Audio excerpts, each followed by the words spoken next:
Yo, family, what's going on? It is Conversations with them two on this Monday night. Listen, we've already made it to July. I am your boy MJ, and she is. Lady Des. And listen, we are telling you we have a phenomenal show on this evening. Now, tonight, Absolutely. tonight topic takes a serious turn, but it's something that really needs to be discussed. So I'm just gonna say that we have the founder of the Mavuno project in the house, and we're gonna talk to her real soon. But before we do that, Lady Des got something she want to say. Listen, I am bubbling with excitement and thrill and all of those good celebratory words. Why I are you can't so I can't even happy? listen, I can't even contain it. Listen, everybody, we have been sharing and posting, and even our little baby's been up telling you about this upcoming book release, right? And the book launch. Guess what? What? What? I'm Wait. so super excited. How Wait, did okay, you how let did me calm down. how did you get that? I ordered it from Amazon. No fair. I No did. fair. I had listen. I cheated and I had to order it from Amazon because I couldn't believe it. I had to see if it was really real, y'all. Y'all can look. I don't know if y'all can see this, but look, You Are the Stage is born, baby. Yes, we've been telling y'all. Y'all thought we was playing, huh? Y'all really thought we was playing. We wasn't playing with y'all. But yes, You Are the Stage is here, and we want to invite everyone to our book launch. Now, seating is limited.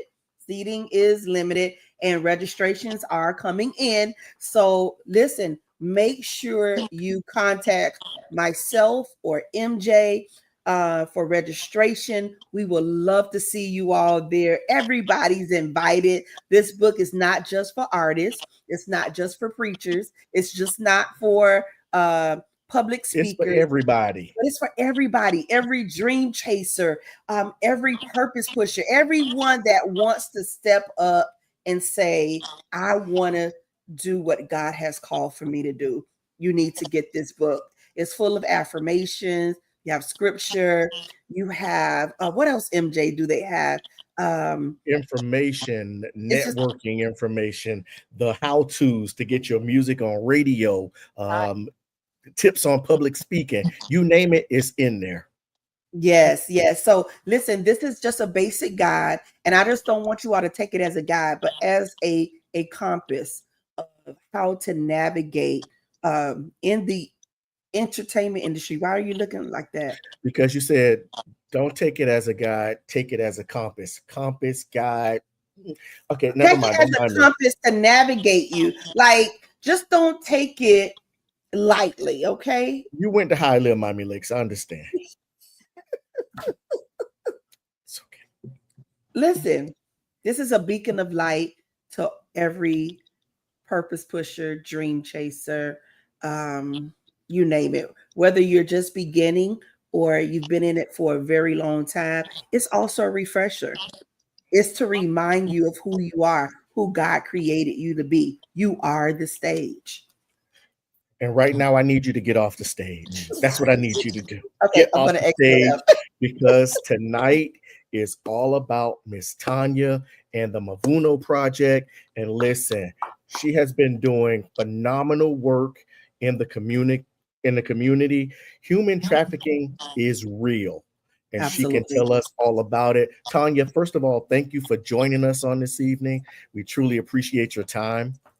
Well, thank you for having me. And first of all, congratulations on your book. I am so excited for you. So I'm sorry Thank to get you. back to the book, but I that is such a great accomplishment. And I definitely respect and I honor anyone that has taken time to write a book. So congratulations. Thank you. Thank you. We really appreciate that. She Definitely. And forced me. I did. Yeah. I had to twist his arm a little bit, but he did it willingly after a little twisting. Amazing. And now he's happy about it, right, MJ? Woohoo! Party over here. But All you right, know, Tanya. Tanya, Go ahead. Tanya, I just want to say thank you so much. MJ had already given his regards and his thanks, but we definitely appreciate you joining us on Conversations with them too. We had you on Ladies Day Live, and it was just so much to unpack and so much information. We definitely wanted to bring you back, and we wanted to bring you on this platform so you could have a little bit more time as well, if needed, to actually unpack these myths and these questions that people may have, and just to give out information. Because the thing is, they think that this is happening in a third world country, and that's where these young ladies and these young boys are being sold and then transferred here. No, it's actually happening on our soil, right under our noses, and it could happen anywhere. They're being abducted anywhere or sold anywhere. You just don't know. So we want you to just kind of give us a light or shine light on what's really happening, because you are you are a guru in this. You know the ins and the outs. So, thank you so much for being here. Well, thank you for having me. Human trafficking is an unfortunate evil. It's the fastest growing crime in the world right now, with it's $150 billion industry, and I believe it has gone over $150 billion as stats continue to grow. And if I'm not mistaken, there are over 1 million people around the world that are trapped in slavery. And a lot of times we talk about sex trafficking because that seems to be the one that catches most people's attention. But we can't forget that there's things like labor trafficking, organ trafficking, child brides, that things that are happening. So this is it's an unfortunate crime that happens to be just growing every single day, every single minute. So, Wow. Tanya, my first question to you is, how did you get involved and why did you get involved? That is such a great question. Why? I'll start with the why and then with the how. I myself am a survivor of child sexual abuse. And growing up in life, I'd always ask God, why? Like, why did this happen? Or why did he allow this to happen? And sometimes, there's a lot of different beliefs out there. Um, and I want to say that he it it was an unfortunate thing that did happen. um but God can turn everything around, right? And he can use it for his glory. So growing up, I had always asked God, why, what was his purpose in this trauma to have had happen in my life as a child. And it was a trauma that was going to kill me. It was killing me. I hate to refer to the word killing me softly, but it truly was killing me. It was killing me inside, right? And I know that I am not the only woman probably listening to this show, or I'm not the only person that's listening to the show that has experienced some type of childhood trauma that continues to kill them in what I call a slow death. I was dying a slow death.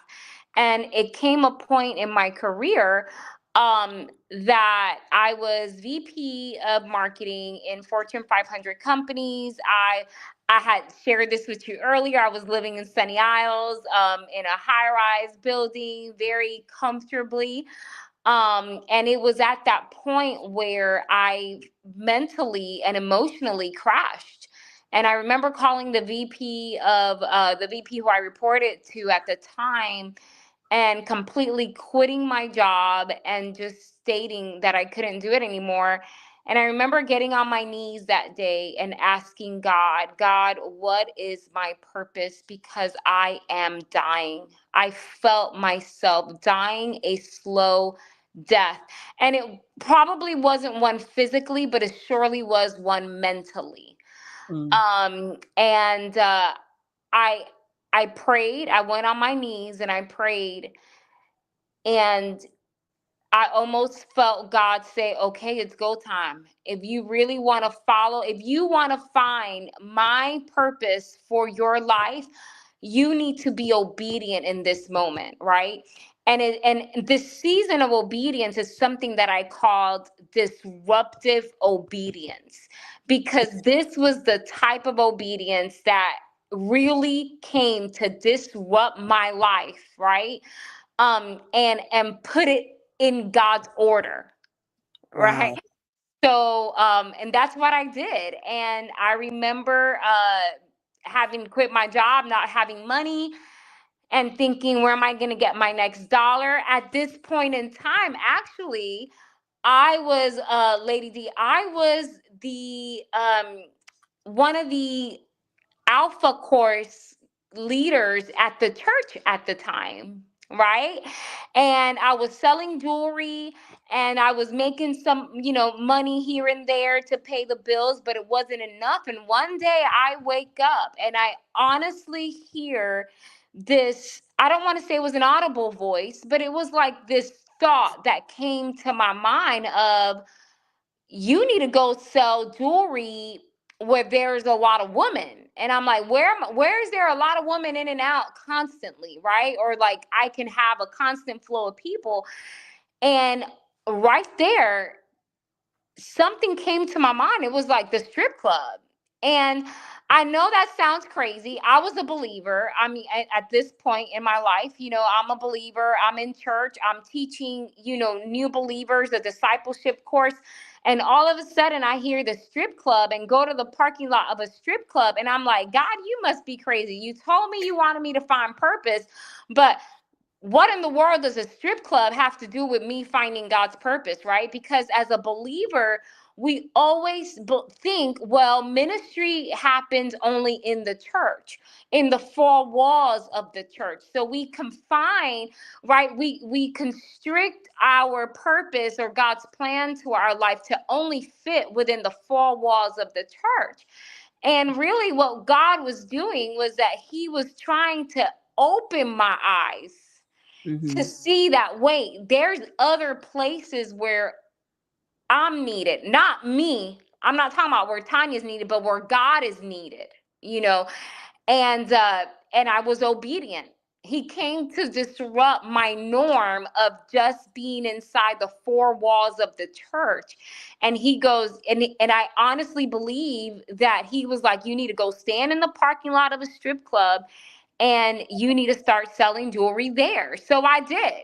I was obedient. I didn't care what anybody thought, even though I wrestled with it, because I said, God, this strip club is actually very close to my church. And if you know, you know. Right.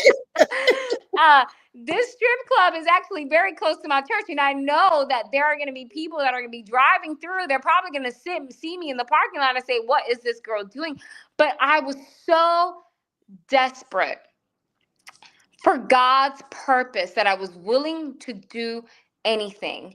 And I honestly believe that you need to be so sick and tired of being sick and tired that you will do anything that God tells you to do to get through.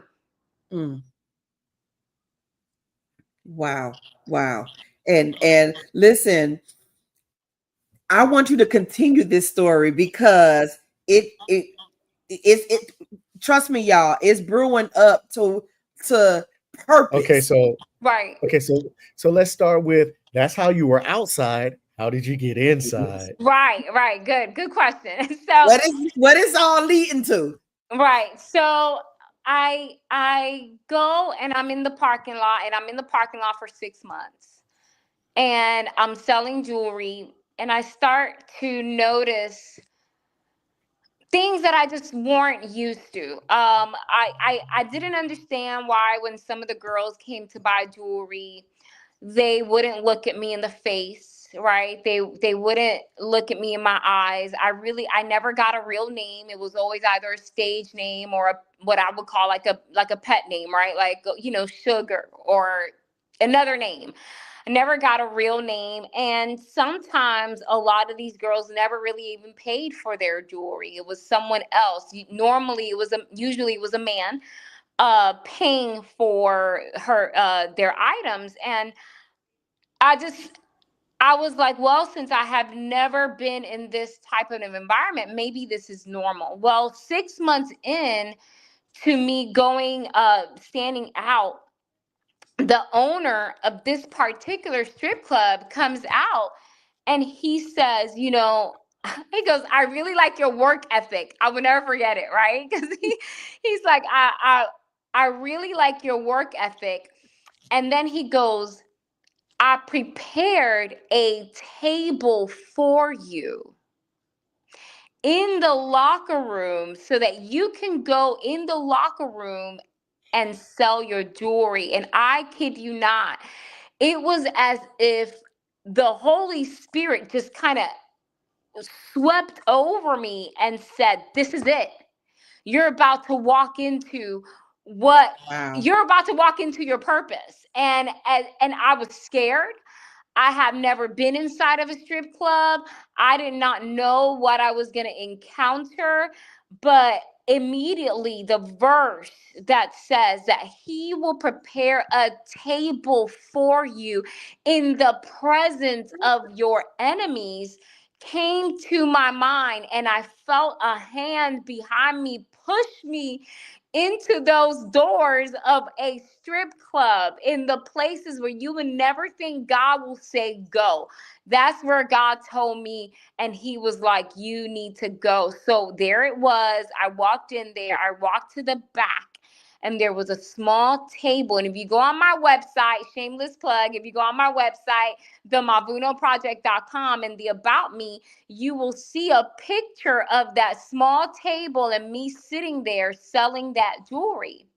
Wow. And I did that for 2 years. And it was in those years that I discovered and I found out what was human trafficking.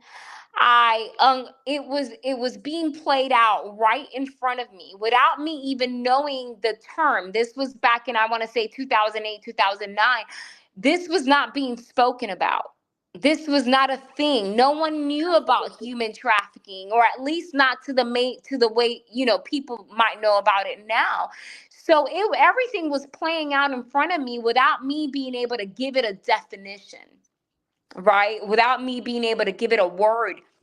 And I would question God, and I would say, God, what is this?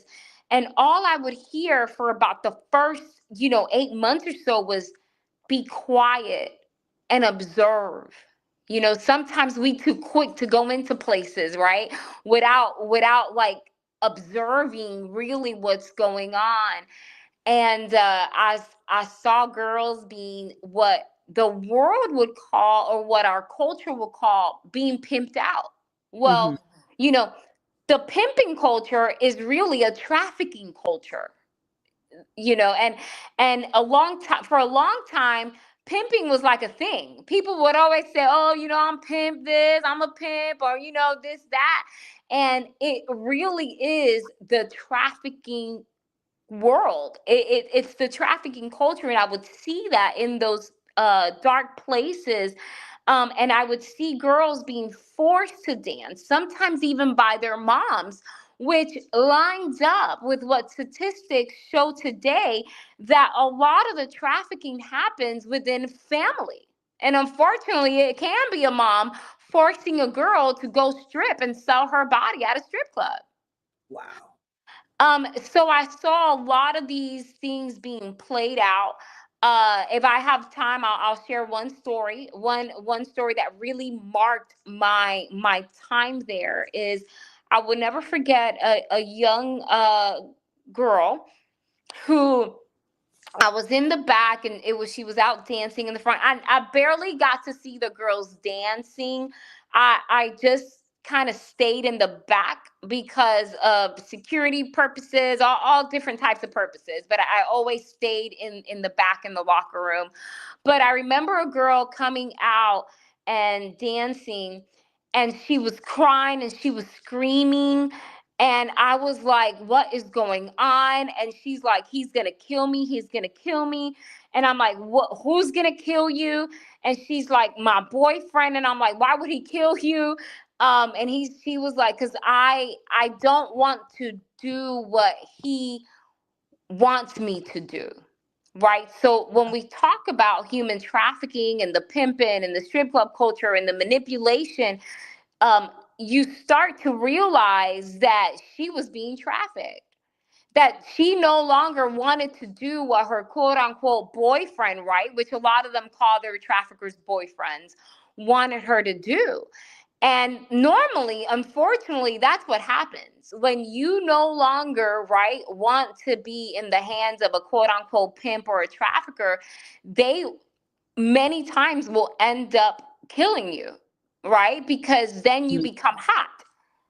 They don't want to have you just leave, because then you leave with a lot of information, knowing who they are, knowing where to get them. So a lot of times, and I remember grabbing this girl and pushing her inside one of the shower stalls in the locker room and hovering over her. And I remember praying in the spirit. And if you know what that means, you know what that means, praying in the spirit over her. And I could hear the man banging on the walls of the bathroom, banging around, asking for her inside the locker room, and he was not able to find us. And let me tell you, I wish that I could tell you that I walked out of there feeling like a hero. I didn't. I actually walked out feeling really angry and upset at God. And I said, God, why, if I'm being obedient to you, I'm sitting here, I'm listening, I'm observing, I'm already catching on to what you're trying to tell me, but why would you put my life in danger like this? And I remember a soft whisper of God saying, is that not what I did for you? Wow. Did I not put my life on the line for you? Wow. This is the purpose. This is the purpose. This is God's plan for your life. And I was just blown away. And after that, after another year of doing that, God released me from that. And when he released me from that, that's when I started learning and researching and Googling what I had experienced. And that's when I found the term human trafficking. And that's when the Mavuno project came out. That's when I said, I need to be a voice. I need to tell people what I saw, what I experienced, because I do not want any other girl or guy to be a victim of this, because I saw it, I lived it with my eyes, and I experienced the trauma of abuse, which is a very similar trauma to a survivor and a victim of human trafficking. Right. So no, go ahead. Speaking MJ. of a survivor, and also, what are some of the steps that, well, not steps, what are some of the signs that, we common people should be looking for to identify, someone that's being trafficked, so that we could possibly help? What are some of the signs? So a lot of these signs can be triggers of a lot of other things, right? But they have been known to be able to help identify. So one of the things that you can look for tattoos. A lot of these girls get tatted up with either codes, numbers, some type of identification word, right?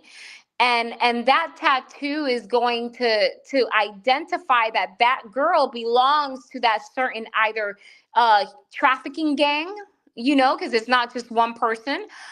It could be a gang of people that are involved within that trafficking situation, or it belongs to a certain quote unquote pimp or a trafficker. So you can find things like, there's a tattoo that looks like a code or a word or a gang or a gang related type. There's also signs of malnutrition, Mm. um, is one way. And I will tell you this. Inside of the strip clubs, I know that a lot of the girls would come into their night shift starving and hungry, not being fed.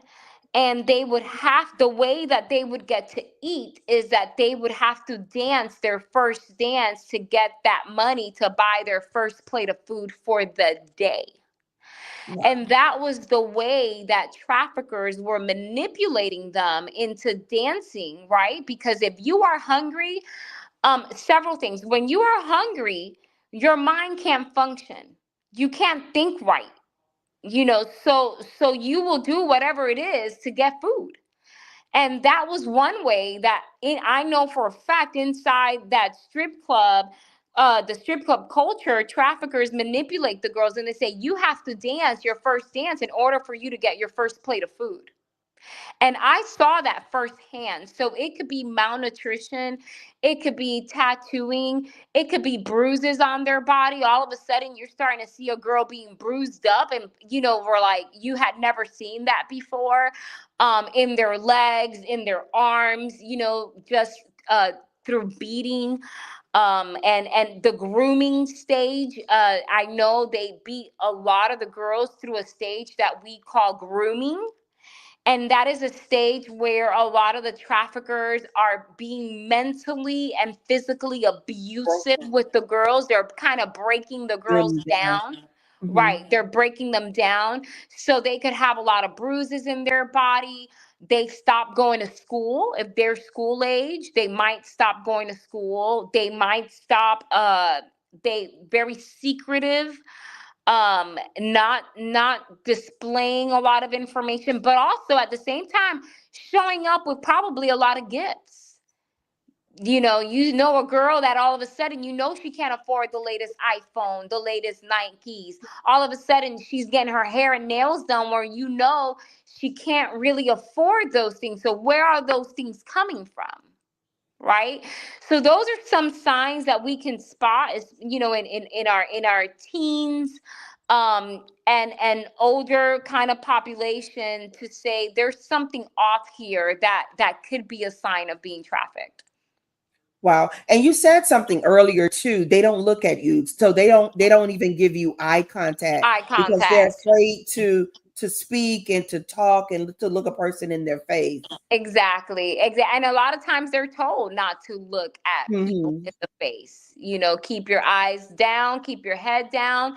And that's just what it is. They don't want them to be identified. Right. And so let's talk a little bit about the identification and the age range of these children.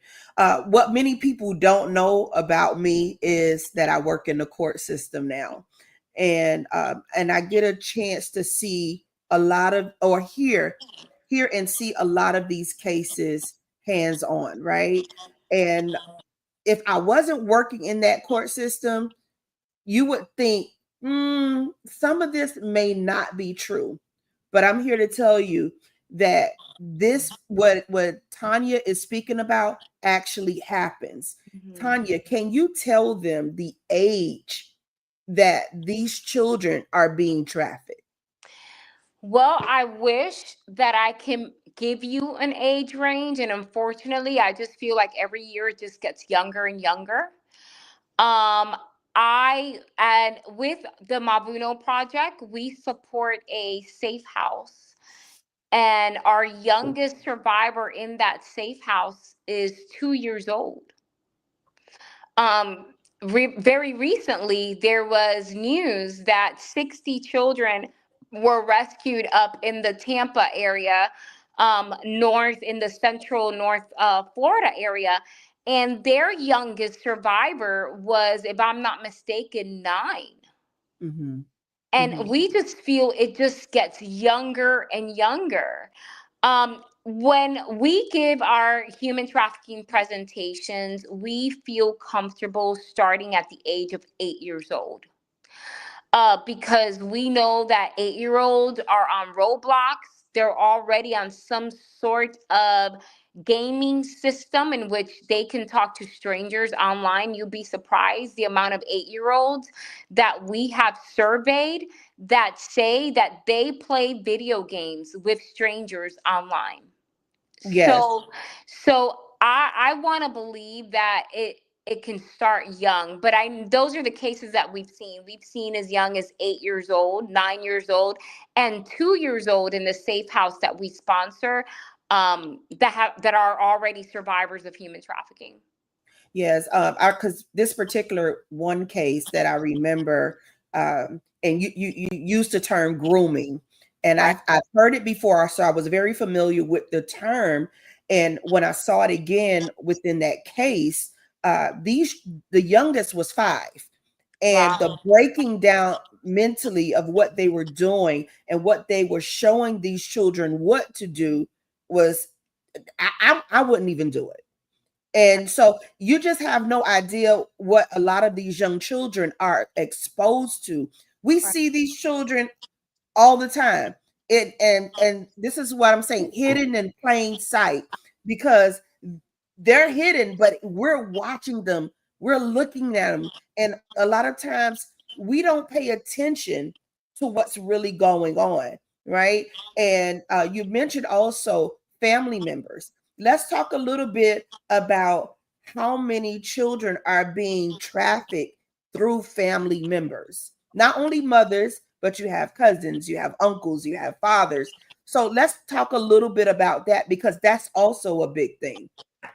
It is, and it's been identified to be the most common way that kids are being trafficked is through a familial member. So a familial circle could be a family member, or it could be a friend within the familial circle. It could be a close friend. I'm Latina, so in my culture, everybody's a cousin or an auntie or an uncle, right? Well, they don't have to necessarily be blood. We just know that that's someone that we've known for a very long time, so we just start calling them auntie and uncle, Mhm. or cousins, or whatever. So it could be someone within the familial structure of your familial circle, and it has been one of the most common ways that we are now identifying that kids are being trafficked, and it is very unfortunate. I cannot give you exact stats of how many children are being trafficked by family members, because remember, there are more cases that are being unreported than the Right. ones that are being reported. They're very far in between the ones that are being reported than the ones that just continue to happen that never get reported. So the stats are not very clear of how many of those kids, but I will tell you this. From 2024, there is a stat that came out that says that in the state of Florida, there were over 2,000 cases of child human trafficking reported. So these were over 2,000 cases that were reported, and over 1,600 cases were reported in South Florida. That's coming from West Palm Beach down all the way down to Miami. So that's a lot. I mean, one is a lot, but we're Yes. talking Yes. about over 1,600 cases reported within the South Florida region. So we know that this is happening, and it's happening with our kids, our U.S. kids, right here in our hometown. It's happening in places we call home. and it's in our backyard. Absolutely. And Go ahead. Tanya, the interesting thing that you mentioned was that you said reported. So those Right. are just the cases we know about. There are thousands of other cases where kids are reported missing Right. that also tie into being trafficking or trafficked. So it just goes on and on. Now, I know this past weekend, the Mavuno Project put on a wonderful event. Tell us, one, what the event was and how it came about. Yes. So we actually had our second annual Kids United event. Thank you. It was so awesome. This event is the one time, because we focus in the public schools in both Broward and Miami-Dade. So if you're out there and you're a teacher and you want us to go into your school, we are an approved vendor in both counties to be able to go and do assembly style workshops in your school. So if you want to hit us up, we want to talk to you if you are a teacher and you're listening to this. So because we concentrate within the schools throughout the year, this is the one time that we take our presentation out into the community. And this year we were blessed to be in Little Haiti. Um, Little Haiti and the Haitian community is one that's very close to my heart. I'm a married in Haitian. so this is close to me. So we were able to host our workshop in Little Haiti. And we had over 300 families that registered, over 150 families that showed up. And we were able to give our workshop to these children. And let me tell you, it was amazing. They were like sponges soaking everything in. Um, I do, however, want to share this because this is a testimony as to why we do. A lot of people say, why are you guys on the prevention side and not necessarily on like the rescuing side, right? We believe that prevention is better than the cure. We don't want kids to go through this. That's the whole point. We don't want to rescue these kids once they've already been traumatized. But many times when we give our workshop or when we go into schools, we encounter kids that are experiencing this and they can't put a name to it. They can't identify this because they don't even know what they're going through, you know? Right. And it's unfortunate / fortunate that we did receive a testimony immediately after that we had a family who identified that the child that they were there with is being victimized and is being a victim of human trafficking. So we are at this moment working, getting a hold of the family, obviously anonymously. We are working with this family to see how we can come and support this child. But it is an unfortunate situation that when we give these presentations, very often we do find and encounter children that are being victimized. Tanya, I have to ask this question. What would you tell a, a good parent, and not saying that there are bad parents that fall into this situation are bad, but what would you tell a parent about having a conversation with their young one about this situation? How should they approach it? It's a must. It's no longer a if I should tell my kids. It's a must. We need to protect our children. If you're a believer and you believe that the word says that a child is a gift from God, how could you not protect that gift, right?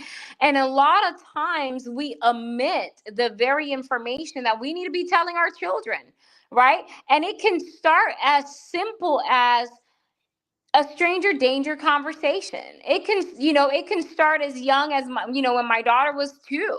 I was telling her, you don't accept candy from strangers. You don't accept, there's certain things, you don't accept. Talk to your kids about healthy boundaries. What do those boundaries look like? If you don't feel comfortable hugging someone, We will not force you to hug that auntie or aunt you don't want to hug, right? I honestly believe that kids carry such a sense of discernment Yes. that they can tell when there's an adult that ain't feeling right. They can honestly tell. So don't make your kids, right, hug auntie, hug uncle, hug cousin when they're crying and they're like wrestling and holding on to you to not want to go hug them. And a lot of times in my culture is being done, and they say, well, you're being disrespectful. No, that child is discerning that this person ain't necessarily right. you know and it Absolutely. can and it can start there. It can start by teaching your kids healthy boundaries. No one needs to be in this this close to you. No one needs to be touching you in places that maybe mommy or daddy or a doctor, right, or a safe person needs to be touching you. And if anybody does want touch you, you need to come tell mommy. So it could be in those ways that we can start having these conversations with our kids. I cannot stress it enough. It is a must. It's also a must that we need to stop giving and telling our kids false name for their private parts. A vagina is a vagina. That is not a curse word. That is a medical term that our kids need to know. And a lot of times we tell our kids, oh, the cookie, the flower. I don't know if you guys are familiar with those Yes. terms, right? Yes. Oh, the cookie. No, nobody touch your cookie. Or Yeah. or the flower. Well, I'm sorry. If my daughter Or comes your to me, pocketbook. right, right, or like, if my daughter comes to me one day, oh, someone took my cookie.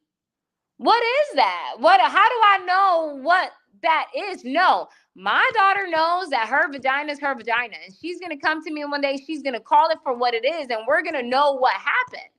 Right. So I honestly believe that it starts there. It really starts there. And every year you can grow that conversation to be more age appropriate.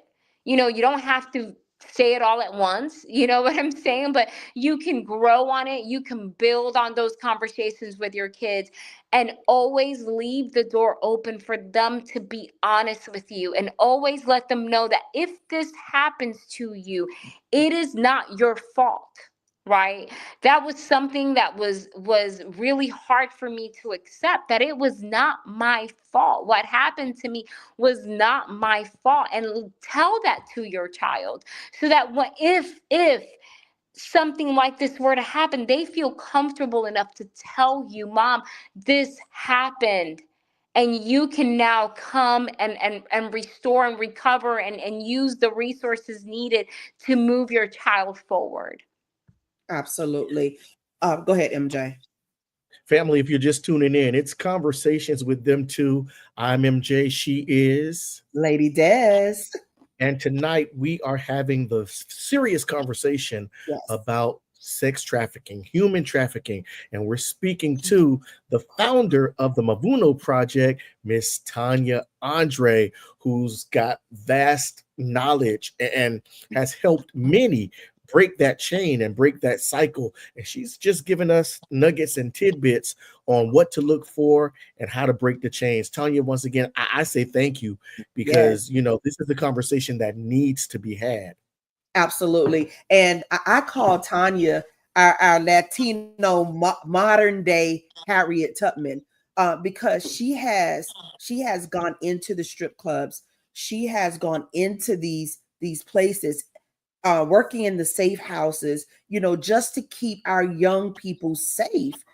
She knows what to look for, and she's not afraid. She's not ashamed to tell her story and to help these young ladies and these young men that are being sex trafficked. Because let me tell you, it's happening, everybody. So don't close your eyes to it. Don't turn a deaf ear to it. Be the village, Don't be think the it can't happen to community. you. Right. Absolutely. Be that community, because I'm telling you, it's happening right under our noses. And if you think it's from a faraway land, no, it's right here in the U.S. And did you hear the stats in South Florida alone? And it's, let me tell you, Tanya, you mentioned it years ago. They wasn't talking about it or paying as much attention to it because they thought it was coming from the other countries and the Right. girls are being transported here, which was true, which was true. Right. But come to find out, hey, we ain't got to sell drugs. We can sell bodies. We Right. can we're making way more money when we collect these young children. And the younger they get them, the more pure they are, the better they are to break them in and to manipulate them. Listen, y'all, parents, I'm telling you, watch your children, watch who are they around, what they're bringing in. And Tanya, you said it. If I know I didn't give my child money for this, and you're coming in with iPhones and sneakers and different things of this sort, and you're bringing it into my house, what's happening? Right. And more importantly, Des, if your child is around an adult and they become uneasy, pay attention. Pay Something's attention. happening. Pay Absolutely. attention. Absolutely. Listen, I know they be like, you can't be the helicopter parent or whatnot. I get it. I get it. But you have to keep eyes. You have to keep your ears open because this is real. When I read the report of what was done to these children by these sickening people, everybody in the courtroom was floored because we couldn't believe what we were reading. Children 5 and 6 years old already being broken into a life that I probably would never experience. It's sad and it's real. We have in our chat, we have Pastor Innocent we know all the way from Nigeria, Africa, and he's watching and he's saying safe houses are not just shelters. They are the first step to freedom and healing for survivors of sex trafficking. We need more of them. Need that in Zambia. Oh, he's in Zambia, Africa. So thank you, Pastor Wino, for your comment. We really appreciate it.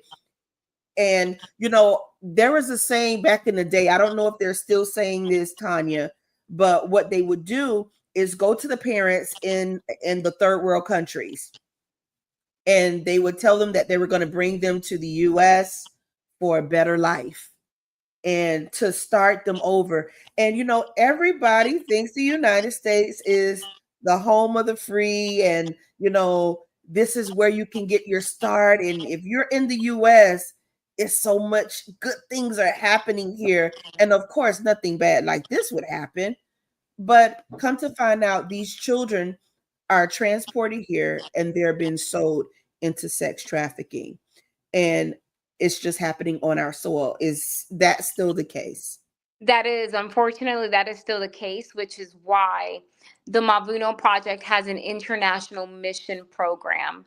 So we take mission teams out at least once a year, and we go into other countries and we do our workshops in these very impoverished communities in other countries. We've been to Honduras, El Salvador, Haiti, Nicaragua, um, and we have shared this message of prevention so that these kids don't get trapped by these people that come in and tell them that they're going to bring them here for a better life, and it's actually to traffic them. So we do have a missions component that we take mission teams. This year we were in Puerto Rico. Puerto Rico is still, believe it or not, they're still pretty naive as to what is happening. So we went in there with a campaign called Empower Puerto Rico. So we went in and we held sessions with the Children and Family Department of Children and Families. We did workshops with them. We did community forums, and we were in the local schools in Puerto Rico doing our workshops, letting them know that this is happening. So this year our mission was in Puerto Rico. So we do have that international component because you are right. Kids, so I'll tell you this. When we've been to Honduras, we've been about 7 times now throughout the year since we started our missionary program. When we go into the villages, we go into the trash mines. Are you guys familiar with villages that are in trash mines? Have you ever heard of that? Mm-hmm.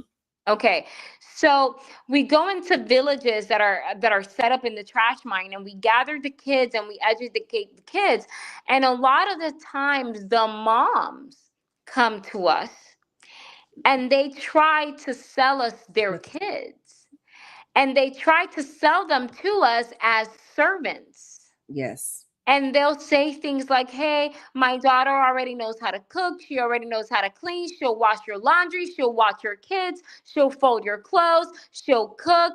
She'll sweep the house. And it's unfortunate because they are doing it as a way that they believe they're trying to get the kid out of poverty. But Right. what they don't know is that I could be a trafficker. And they are selling these kids to people that will then buy them for nothing, and then take them. So we don't just train the kids. We're in there trying to train the parents and Yes. educate the parents to say, hey, you think you're doing this because you think you want to give your child an opportunity, but this is what you're really doing. And so it really is a work that we do. We don't take anybody on these mission trips. This is a program that you got to get vetted. We only take people from partner churches uh, to these mission trips. So if you are a church and you want to partner with us and you want to host a mission trip, we want to talk to you too. But it is we just don't take anybody. It is a more of a more rules and regulations within our international mission program. Well, let me ask you this then: for those that would like to help out the Mavuno project, Right. how would one do that? Absolutely. So there's several ways, right? There's time, treasures, and talents. We just had our community outreach event where we had over probably 20 to 30 volunteers. That is a way that you can support us, is getting into our volunteer thread. You can email us at admin@themavunoproject.com if you would like to volunteer. You can sow treasure, right? We are constantly looking for financial donations. It takes money to help people. Helping people as much as we wish we could, it's not free. So, it could be by going on our website, sowing a donation, themavunoproject.com. And it could be by talent. It could be, hey, maybe you have a skill of administration. Maybe you have a gifting of graphics. We're always needing help with our social media, as a volunteer. So there could be several ways that we can connect you and to plug you into what we're doing with the Mavuno Project. Absolutely. And if you would, Tanya, if you would share with our viewers your social media handles so that we can keep up. Yeah, absolutely. Everything is under the Mavuno, MAV as in Victor, UNO project. We're mostly on Instagram, Facebook, and LinkedIn. Those are the three mostly used social media platforms: Facebook, Instagram, and LinkedIn. We love to meet you there. You can also message us in there too, and someone will get back to you with any questions you might have. Absolutely. This. Awesome. Tanya, listen, thank you so very much. This was a wealth of information to our community. And we just want everybody to keep their eyes open, keep their ears open as well to what's going on around you in your very communities. You know what I'm saying? Let us come together as the community. I remember, the next door neighbor used to have our parents' phone number. And if anything, if we were a latchkey kid, which means those children that used to come home from school and nobody was there, the neighbors used to watch out. People in the neighborhood used to watch out. Let us build that community back, that safe haven for our children, because we can't do it by ourselves. And I thank you, like I call you the Latino Harriet Tubman, because you're going in and you're snatching these children. You're helping, you're preventing, and we thank you for that, because it's not an easy task. It's not. You're being courageous, just even stepping out and saying, this is what I do, this is who I am, and God has called you to that, and you have been faithful to the task for all of these years. Amen. Tanya, thank you so much. Thank you. Thank you guys for the opportunity. Blessings upon you both. And to anyone that's listening to this, I always like to leave encouraging you to follow God's plan for your life. It might be hard, it might be scary, but at the end of the day, the reward is great. Amen. Absolutely. Amen. And if there's one kid being trafficked, that's one kid too many. Right. Absolutely. Right. Absolutely. So we just want to say thank you all so much for tuning in to Conversations with Them Too. Tanya, thank you for sharing your knowledge and just so freely with all of us. And we just hope that everyone who tuned in or will listen to the replay will take in every word and just be that one that will help another child, another person that is really going through. And don't forget to follow Tanya and the Mavuno Project, as well as join our YouTube channel. So click on that bell at the bottom and follow Conversations with Them Too, and keep up with us each and every Monday night at 8:30 in the PM right here. It's Facebook, it's StreamYard, it's YouTube, wherever you can find us. You know, just Google us. Des, it's time for you to get off the stage. Wait, listen, and don't forget the book signing. I don't know if y'all. Okay, there we go. Don't forget the book signing, July 26th. You all are invited. It is going to be held at Rolling Oaks Park, and that's right on 183rd. Our entrance is the 14th Avenue entrance. Okay, 183rd and 14th Avenue in Miami Gardens. Rolling Oaks Park is July 26th from 1 to 4. You'll be able to get your book. We'll sign your book. You'll be able to take pictures with us, meet us, and all of that great stuff. So we want you all to take home. You are the stage. You are that. Don't wait for nobody to give you a table. Prepare your own. Prepare your table, because I do believe that God has equipped us and given us everything that we need on the inside of us to live this life. Wait, hold on, Tanya, before we go, is there a phone number where people can call if they suspect someone of being trafficked, any kind of information? Yes, so there is the human trafficking hotline that people can call if they suspect that they are encountering a victim of human trafficking. It is 1-888-373-7888.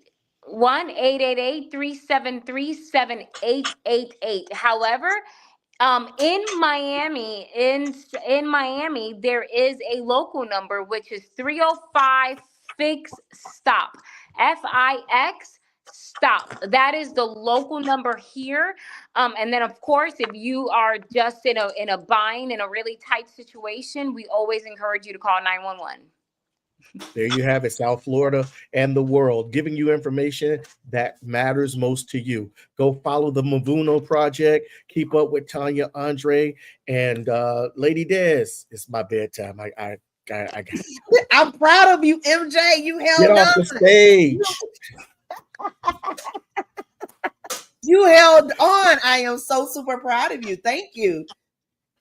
All right, everybody. Tanya, thank you so much. Thank you. God bless. Thank you, everybody, for watching. We appreciate you. Love you. Good night.